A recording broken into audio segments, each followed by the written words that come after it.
atrapada de una forma tan profunda y tan absoluta por el estudio de las Sagradas Escrituras. ¿Cuál es el recorrido que le lleva a usted a esa actividad?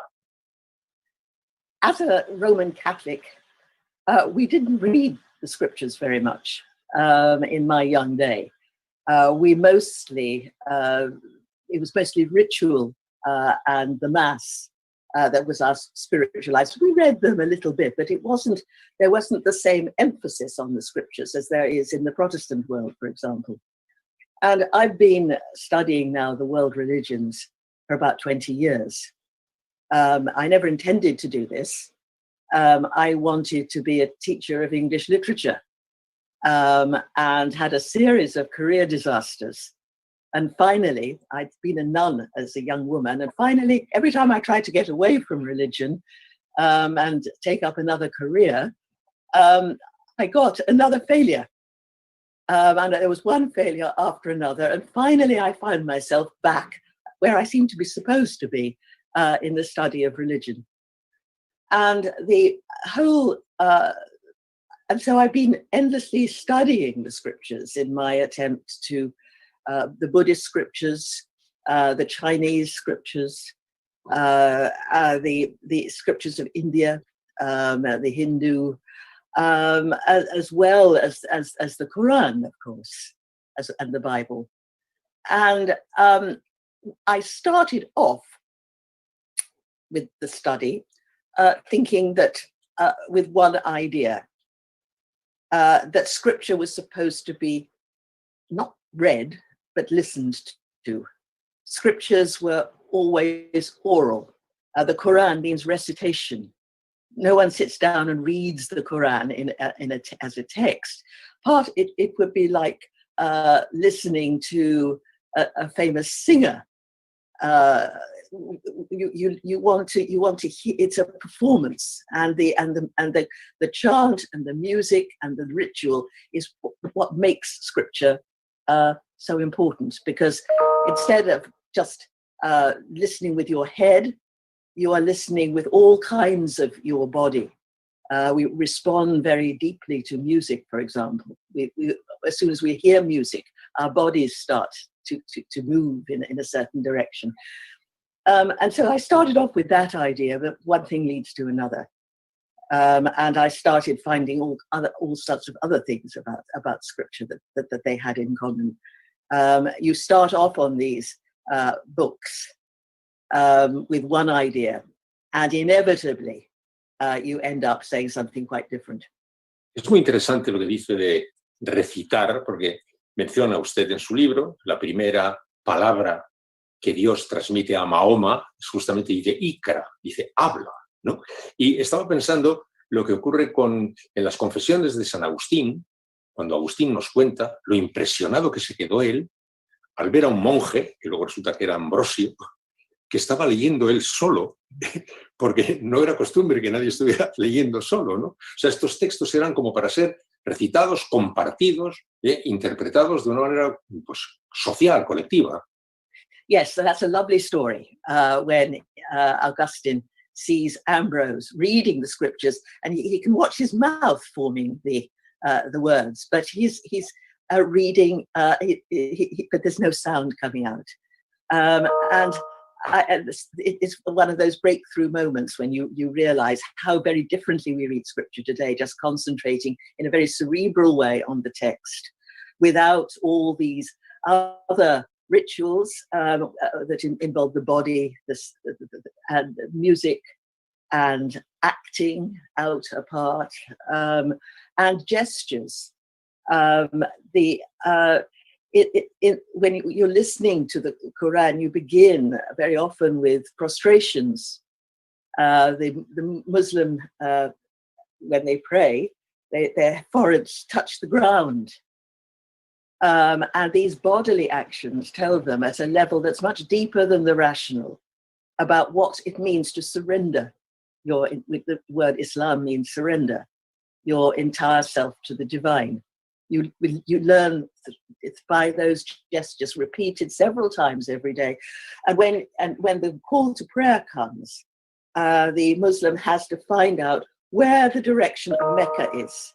So wherever he is in the world, he is facing in the direction of Mecca, and people have a little compass with them so that they can see exactly where they're supposed to be going. And again, that act, which seems a bit sort of odd and superstitious to a rational mind, it means that you are orienting yourself, directing yourself constantly in the direction of the divine, stopping what you are doing and putting yourself in another place, pointing to another way. That our body tells us all kinds of things that our minds don't take in.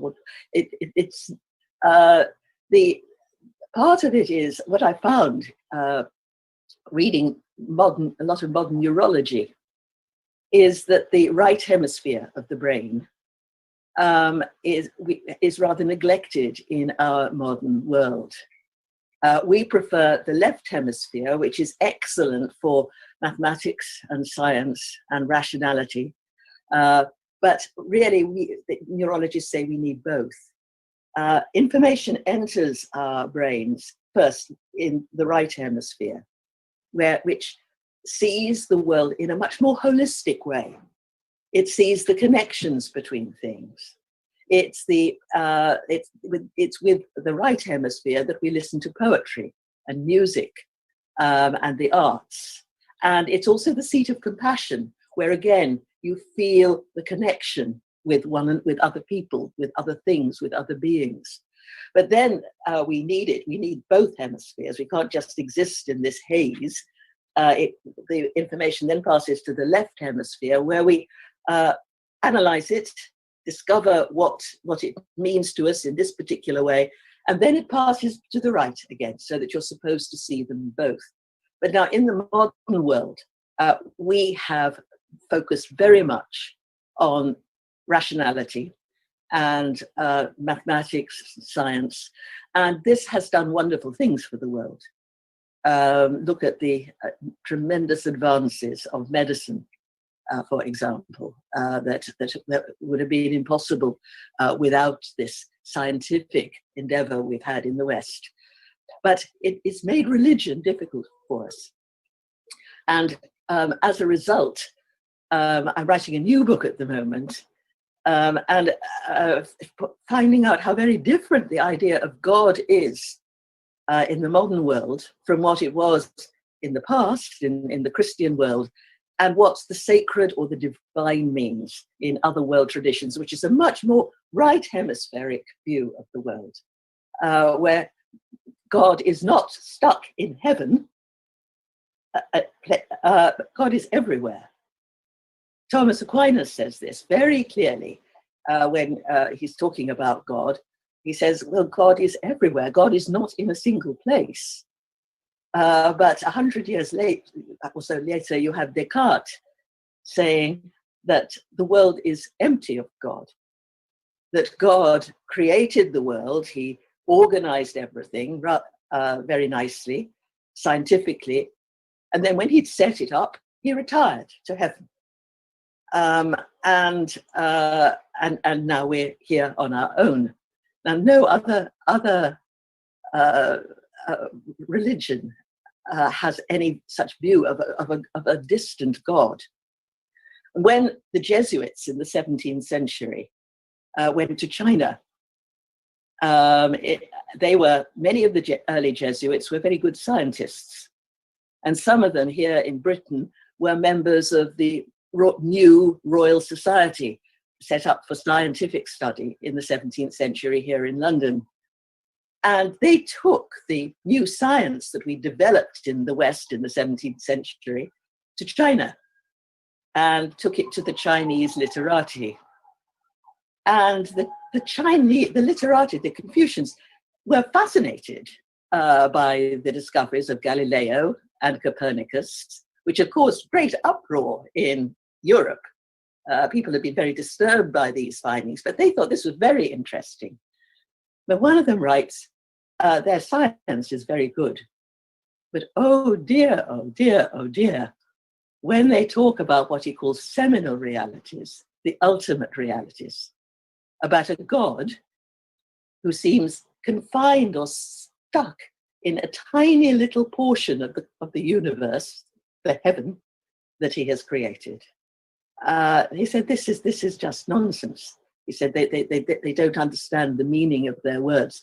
We were developing a view of the divine in the West, which banishes God to the heavens. And there's an English hymn, the British hymn, that goes, well, very popular one, that goes addressing God, immortal, invisible, God only wise, in light inaccessible, hid from all eyes. So God seems to us very, very distant, whereas in all the other traditions, God is seen very, very much so, infusing the whole of the natural world. In every tree or every breath of wind, every blade of grass inhabits the divine.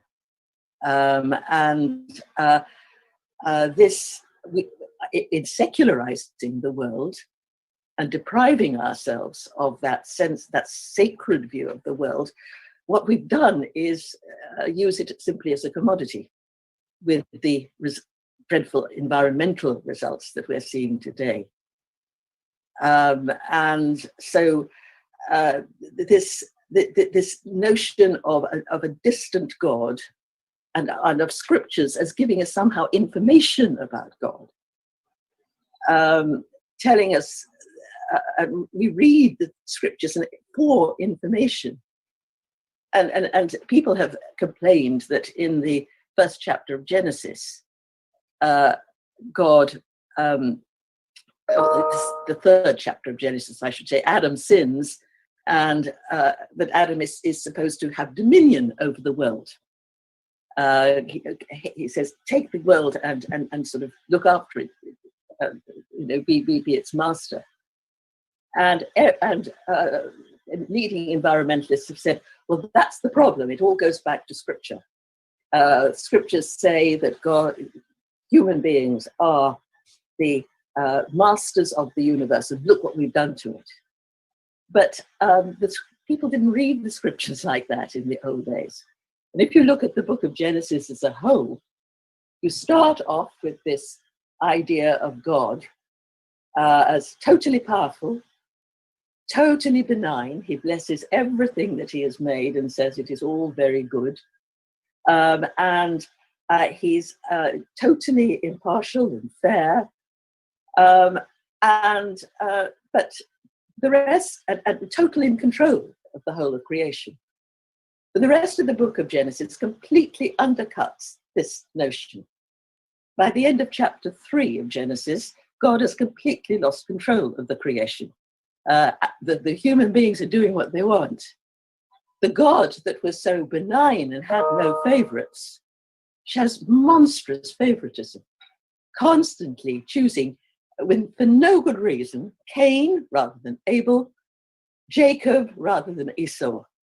And there's no good reason for this. Esau may not have been the cleverest person in the world, but Jacob could be a very nasty piece of work sometimes. Why?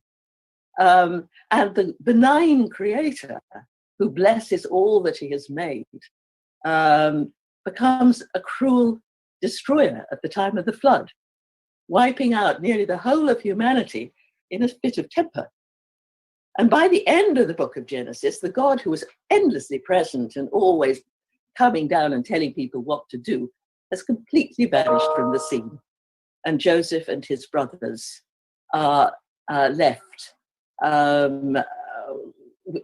relying on their own dreams and insights, just as we have to do.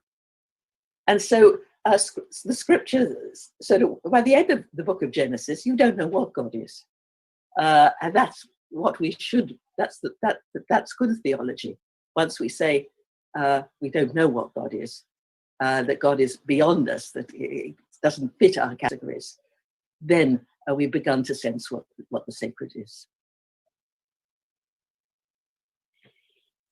Bueno, en su libro, como acaba de hacerlo ahora, usted señala que este olvido por parte de nuestro mundo, del mundo occidental, de ese otro hemisferio, digamos, de nuestro cerebro, nos ha permitido avanzar muchísimo. en muchas cosas, pero al cierto tiempo tiene algo de amputación.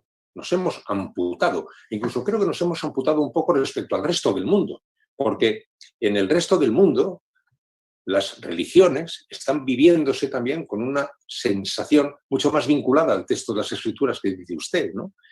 A medida que vamos descubriendo cosas, vamos abriendo también más el mundo a nuevos secretos, a nuevos misterios. Las respuestas siguen estando ahí detrás, ¿no?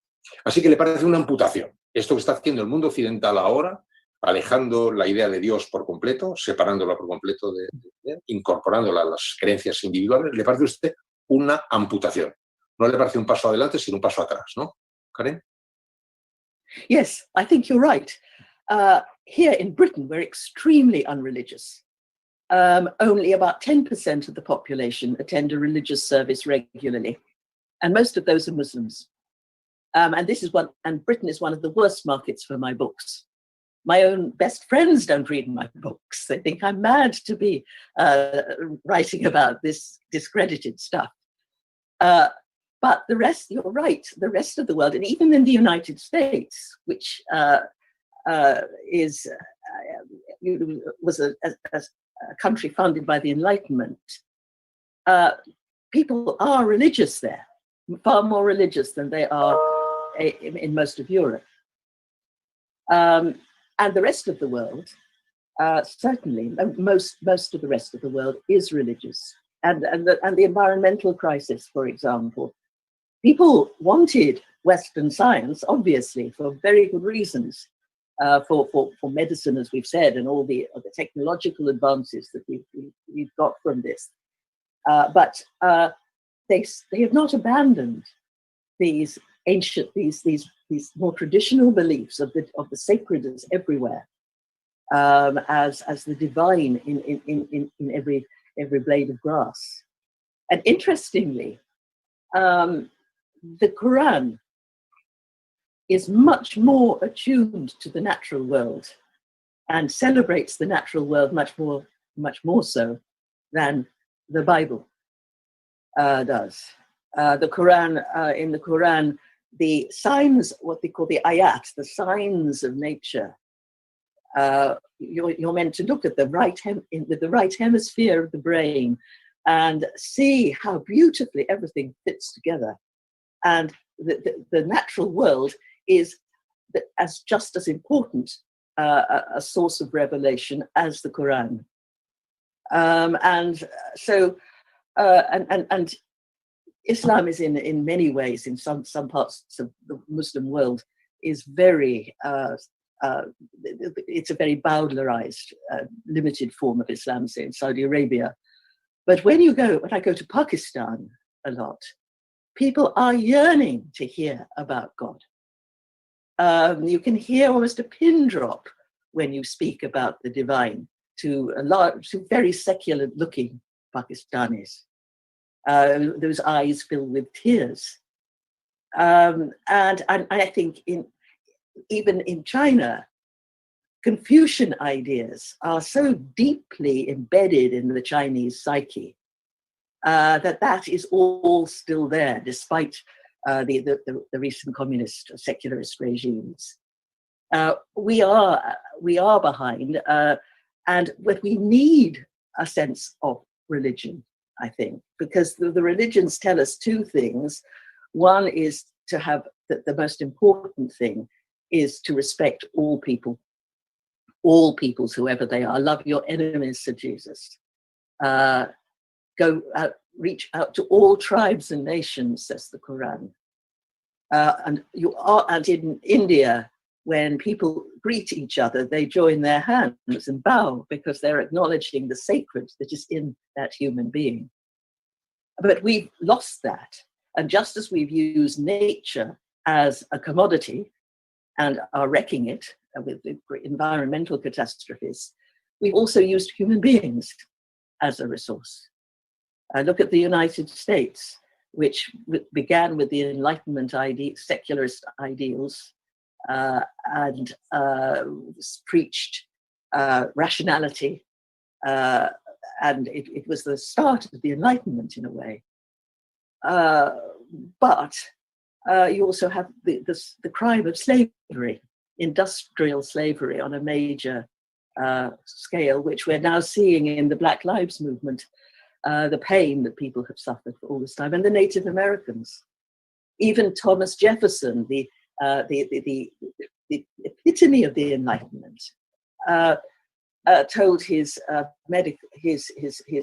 officers that the Native Americans had to be driven over the Mississippi to dwell with the wild beasts. And during this recent pandemic, medical supplies and help with the pandemic have not been sent, say, to the Navajo communities, the tribal communities, the indigenous communities in the United States, which are suffering, among the young particularly, huge despair. And suicide among the Native American young is at a very high level.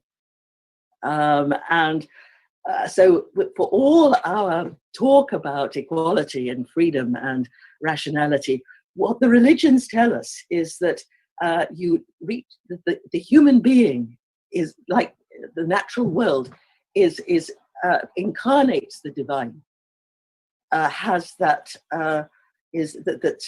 God is in the human being, that the sacred is in the human being, and that we must. It's essential to all the religious traditions that we practice the golden rule: never treat others as you would not like to be treated yourself. Un aspecto destacadísimo también de las escrituras es eso que señala usted, que todas ellas, lo mismo las del libro, las de los hijos de Abraham, el islamismo, el judaísmo, el cristianismo, que en la India o en China, etcétera, tienen un denominador común: la empatía, la misericordia, digamos, el respeto por la vida de los demás, la justicia social, diríamos. Es un rasgo muy interesante, señala usted, que todos y cada uno de los libros, sean cuales sean, y escritos en cualquier lugar, todos tienen ese denominador común, ese rasgo de solidaridad, de misericordia, de piedad, de justicia social. Absolutely right. And it goes right back to the very beginning, to the earliest scriptures. They all have what we call the golden rule. First proposed in a way that was written down by Confucius way back 6th century BC, where he's asked, what is the single thread that runs through all your teaching, and what pulls it? And he answered with the Chinese ren, which means humanity, or it's very difficult to translate it, humanity. And then he says, do not impose on others what you yourself do not desire. That this must apply also to the way you treat in an aristocratic Chinese society, the peasantry, what we call the mean, the little people. You must go among them as if you're in the presence of an important guest. And it's in the Bible. The great Rabbi Hillel, when he was asked to sum up the whole of Jewish teaching while he stood on one leg and said, that which is hateful to you, do not do to your fellow human being. That is the Torah, and everything else is only a commentary. Everything else in the Torah is just a commentary on that essential point of utter respect for human beings. And in the Indian tradition, they say that the divine, the Atman, which pervades the whole of humanity, is also in the heart of every single human being, which is why, as I've said, they make that obeisance when they meet one another. And Jesus went further. He said to love your enemies. The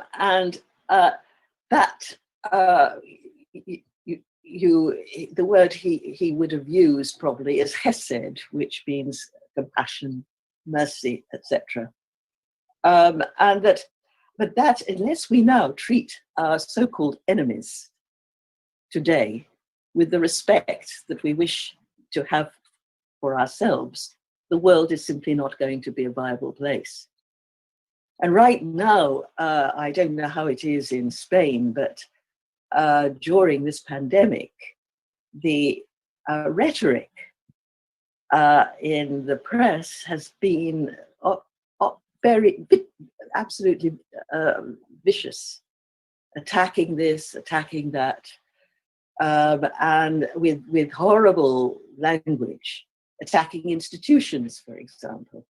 I'm very much involved with the British Museum here in London, and there's all this talk about restitution. This is a complicated matter, but the abuse hurled at the museum and at its director has been absolutely lethal. This is pulling our society apart. This is not we're not a religious country, but we're very devoted, we say, to equality and fairness, and this is not the case.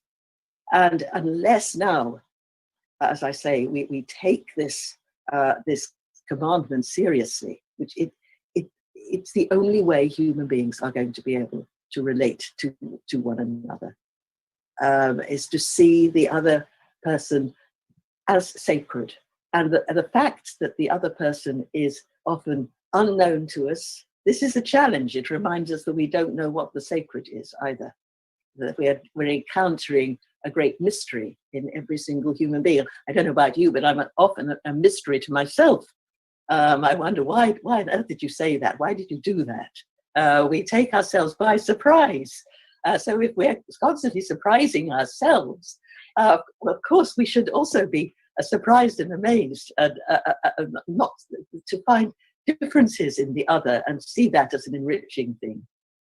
The last words I think the Prophet Muhammad spoke to the community before his death was that he said, he told Muslims they must never fight one another, that Muslims were brothers. And then he quotes a verse from the Quran in which God says, not just to the Muslim world, but to the whole of humanity, "O people, we have formed you all from a single male and a single female, so that you may get to know one another." And I think that's the challenge for us today. We've all been created from a single man and a single woman. So each one of us is a union of contradiction. We have two opposites coming together to form a new person. And that explains the contradiction we all experience within our own selves. But we must use that sense of contradiction and puzzlement to reach out, to get to know other people, to all tribes and nations, to all people in the world. And the Chinese have a practice that goes right back to the very, very earliest days of China, long before Confucius, that sees goodwill and compassion reaching out in a series of concentric circles. You begin by practicing compassion and empathy in the family. And it's very strict in China as it developed. Each family member has to look after another family member. So the elder son will take great care of his parents, and he will bring them their food. He will see that they look after them at every moment of the day, serving them. But his younger brother will have to give that service to his older brother. And so it goes around, so that each member of the family receives a measure of absolute respect and learns to value him or herself. But you can't stop in the family, says the Chinese. You then must reach out in the first concentric circle to the city in which you live. And that means you must practice compassion and respect to everybody in the city. But it doesn't stop there. You then reach out in compassion to the whole country. And then finally, to the whole world. Always it finishes with the whole world. You must be reaching out continually to the whole world. This is the challenge for us in our global world, which has suddenly shrunk. I mean, the Chinese had no conception of how large the world was when they were bringing making those ideas. But now the world is a very small place. And unless we learn now to pay that absolute respect to people, whether they like it or not, whether we like them or not, however strange they are to us, remember that strangeness we have in ourselves, that when we encounter strangeness and contradiction within ourselves, that is, the scriptures all tell us that in different ways. The Chinese have it put it very well, and they have meditations when they make themselves do that, sending out messages or feelings of empathy and goodwill, continually going outward, outward, and outward. A partir de la aceptación de la propia contradicción. Porque estaba recordando Hermann Hesse cuando decía, yo soy pues un poco cobarde y un poco valiente. Algunos días soy muy generoso, otros días soy muy poco generoso. Unos días soy muy progresista y otros días soy muy conservador. Incluso en horas, ¿no? Aceptar nuestra propia complejidad. Señor Armstrong, en el tema de las escrituras, a lo largo de la historia ha habido como dos corrientes de interpretación. La interpretación literal de los textos como algo hermético, cerrado, concluido definitivamente ya y que ha de ser obedecido literalmente, y la teoría de los textos como procesos en construcción y además en sucesivos procesos de interpretación. Ya cuando llega pues, el protestantismo, etcétera, pues Descartes y la imprenta y empiezan a enfrentarse cada uno consigo mismo y empiezan a poderse interpretar las cosas de una manera más abierta, ¿no? Estas dos miradas están en el centro también de la historia de las Sagradas Escrituras. Algunas veces han conducido a enormes catástrofes y grandes conflictos por la interpretación literal de la ley. ¿Cómo hemos de interpretar las Sagradas Escrituras, señora Armstrong? Como textos cerrados, literalmente tapiados, o como textos abiertos a la interpretación, como textos todavía en construcción. The older, more traditional way is to see them as always open, to see them always as something new, and to put contradictions side by side, to say, right, we don't know, to allow that to happen. The literal mode of interpretation comes in very much with the modern world, with the left hemispheric modern world. And it starts in places like here in England with our scientific revolution, where science has to take things literally. And so we're doing that in the same way. But that's not the traditional way. There's a very famous Sufi mystic, Ibn al-Arabi, who says that, 12th century, he's revered as a Sheikh al-Aqsa, the very great Sheikh, revered by both Sufi and Shia and Sunni. And he says that every time you recite the Quran, it should mean something different to you. And notice he says recite. You're not reading it for information, you're reciting it, and that's an art form, and the music and the beauty is taking you. But because God has something to say for you here and now. So the text should mean something different to you today than it did when you read it yesterday. In the Jewish world too, midrash, the rabbinic mode of interpretation, is always to make something entirely different, make something entirely new from the text, to give it an entirely new meaning. And even here in Europe, before the Reformation, people read each bit of scripture, or recited it, one should say, because most people, we have to say, couldn't read. Only a very few members of the population were literate. So you listen to your scripture always in the traditional way, in the context of the Mass. But when you listen to scripture, to each verse you applied 4 different ways of interpretation. You start with the literal sense. What is this actually saying? Then you move on to the allegorical sense, and you bring it, and it makes something entirely different. Then you move to the moral sense. And what is this saying to me now? And you interpret it so that the text is speaking to you in your particular circumstance, which the original prophets couldn't have known anything about at all. And finally, you move forth to the eschatological sense, where you see it in the light of heaven, or in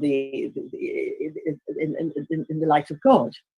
So it's a set of an ascent from the literal mode up to the mysterious, and that is very typical throughout the scriptures. If you look at the Indian scriptures, if you just look even at one sector of them, the Upanishads, they all have completely different ideas. These are great scriptures, but they all have completely ideas of what the world is, how we should relate to it, how we should best pray. And because when you're confronting the sacred text, you're confronting the divine, and therefore you're not knowing anything. But we see in our world, we are educated at school in a rational way, which is good. We can't just go around the world in a sort of mystical haze.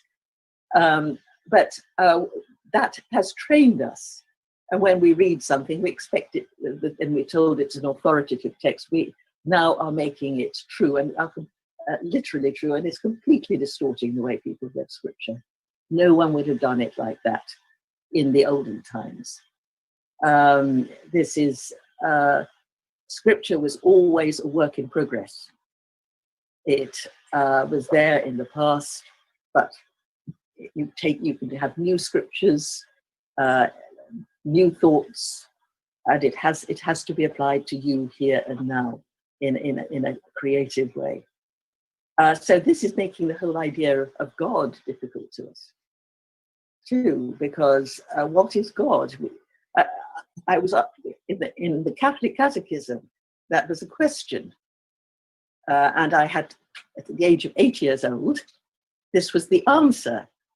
What is God?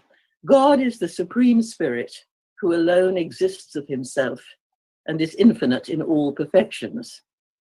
Well, frankly, at the age of 8, that didn't mean very much to me, but I learned to recite it and chant it, of course. But I now think it's entirely incorrect. God is not a spirit. It's not even the Supreme Spirit. God is all that is. And God, Thomas Aquinas said, does not exist. God, says Thomas Aquinas, is not one of the things that exist, because he's not like this computer or me or you or these books that we have around us. These things all exist. God is not like that, says Aquinas. God is esse se ipsum, being itself. God is what gives all these things, all of us, the whole world, being. It is the essence of it. So to say God is a being or a spirit, even the Supreme Spirit, is inaccurate. We are completely making religion very, very difficult for ourselves. Also, these texts make no sense to us unless you put them into practice. It would be like reading you can't learn to drive by reading the car manual. You have to get into the vehicle and learn how to manipulate the brakes, and then you can drive. You have to translate that theory into action. And until and unless we take the scriptures and put them into practice in a way, especially that emphasizes the compassionate element, then we're not reading them properly. Now, a lot of these scriptures have violence in them. And so you've got a lot of people today in, say, as we know in the Muslim world, who take bits of the Quran and justify it and interpret it literally to justify their atrocities. But this is not how you're supposed to read scripture, because interestingly, I found out that these texts that the jihadis are quoting, they were said by the first great Muslim exegetes who studied scripture, who studied the Quran. They said that these texts are no longer viable. These texts applied to particular moments in the Prophet Muhammad's life, and they're not applicable to us anymore. For example, they're talking about going and killing these people in a battle down the road in the Jahilun, the people who are godless. There are no more godless people in Arab now. They're all Muslims. So none of these things apply. It's only these texts only became popular in about the 14th century. They weren't popular, but exegetes and people started to read them in a literal, more aggressive manner during what we call the Middle Ages, because at that time the Muslims were being attacked on two fronts. They had the great Mongol crusades, as it were, the great Mongol invasions that took away whole swathes of Muslim land, whole masses of Muslim territory, and as we know, the Mongols committed great violence. On the other side, you've got the Crusaders, Christian Crusaders, continually attacking the Muslim world from the West. Particularly, and some of the first of the Muslims who started taking these jihadi texts literally lived in Spain because of the Reconquista. When I was in Oviedo receiving the Asturias prize, I was sitting with the Queen Mother, and she said, "Well, Islam is a very violent religion." And I said, "Well, Christianity has been violent too." I said, "Look, we are sitting right now in the Hotel Reconquista," and she had to laugh. It was that this violence began with attacks from the West, from the East, and that's when those texts, for the first time after about 600 or 700 years since the Prophet's death, these texts were interpreted literally. Up until then, they had been discounted. And similarly, the ideas of who created the world and how God created the world, nobody took this literally. In the first chapter of Genesis, you've got one vision of the creation of the world. Then throughout the Psalms, you've got God bringing the world into creation by fighting monsters. There's this. You need to see that scriptures are not giving a clear, unequivocal message. They are confronting you with a situation, and if you read them wholly and entirely, you must keep the compassionate ethos in mind. Bueno, vamos a concluir, Karen, con una perspectiva que a mí me parece que es muy interesante en su libro. Usted señala que las escrituras tienen dentro el germen de unas grandes posibilidades de paz en el mundo. O sea, dice eso, las escrituras se han producido a lo largo de la historia como consecuencia de interpretaciones literales, etcétera, algunos horrores, pero el mundo podría buscar caminos de paz si fuera capaz de entender los mensajes de las escrituras. Si le parece, terminamos con este mensaje porque me parece muy positivo. ¿Cree usted, Karen, que en efecto hay ahí una semilla de paz muy importante para el futuro del mundo? Yes, I do, but you have to take this literally. What the scriptures are all saying one way and another is that in order to create a peaceful and compassionate world, we have to practice what the Greeks call kenosis, which means an emptying of self, a getting beyond the self. getting beyond ego, getting beyond selfishness, getting beyond the instinct we have to look at things from my perspective. And that's why, as I think I said earlier, Muslims bow down with their face on the ground like a slave to teach their bodies at a level deeper than the rational what it means to give up that ego we all have, where we prance and preen ourselves, endlessly try to make ourselves look clever and brilliant and interesting. Let all that go. They all insist upon that. And you have it in the whole idea of Jesus, the whole idea of incarnation, of God becoming a helpless baby, in a sense, God being there present in a helpless child. And that is very difficult for us today, because we're always being told to realize ourselves. We're going for self-fulfillment, and we tend to aggrandize the self. And that applies nationally too. The whole business of nationalism, we are suffering this at the moment in the UK. Great sort of discussions here about, as a certain concert we have every year, whether we should sing Rule Britannia or Land of Hope and Glory, which Britain is no longer a land of hope or glory. But so we shouldn't be singing these things anymore, because it makes our hearts swell and we all feel wonderful and proud. This has to go. And I think that the scriptures are telling us about that, to give up this ego, which makes us denigrate others in order to enhance the self, to make ourselves seem superior. That is a fundamental message going right the way through. And so there is that seed of peace, but our culture doesn't seem to encourage that. But it should encourage us. I mean, here in Britain, we made such a mess of the pandemic, for example.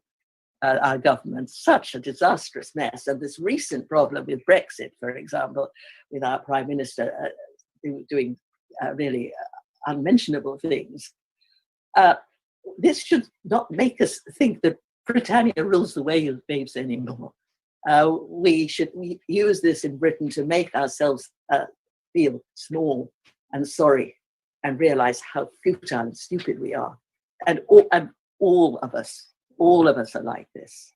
We need to take the scriptures help to do that with their rituals, with the ritual of bowing when you see one another, to realize that the other is as holy, or just as holy as you. But it has to be translated practically into practical action, as Confucius said, all day and every day.